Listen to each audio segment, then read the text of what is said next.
La prise en charge médicale des cancers du sein et des cols d'utérus était au centre de la journée scientifique organisée par le centre de diagnostic EANO.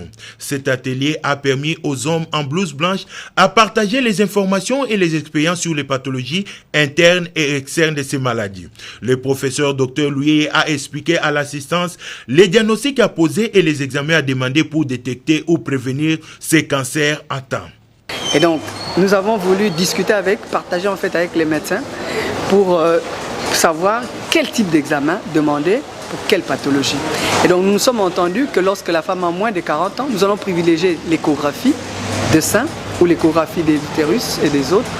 Mais lorsque la femme a au-delà de 40 ans, en ce moment-là, nous demandons et la mammographie et l'échographie. Au niveau du centre EANO, il y a tout le matériel pour faire les diagnostics. Malheureusement, la population n'est même pas informée. C'était aussi l'occasion pour elle de sensibiliser ses pairs sur les mesures de prévention contre les cancers du sein et des cols d'utérus. Nous insistons sur le fait que la femme, lorsqu'elle palpe une boule dans son sein, elle doit aller se faire consulter. Et l'autre palier, c'est la femme qui n'a pas palpé de boule dans son sein.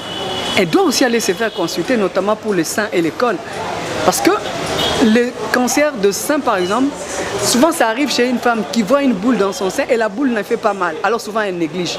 Et donc alors que si la femme vient un peu plus tôt à partir de 40 ans, elle fait chaque année, tous les 2 ans, sa mammographie de dépistage, c'est une bonne chose.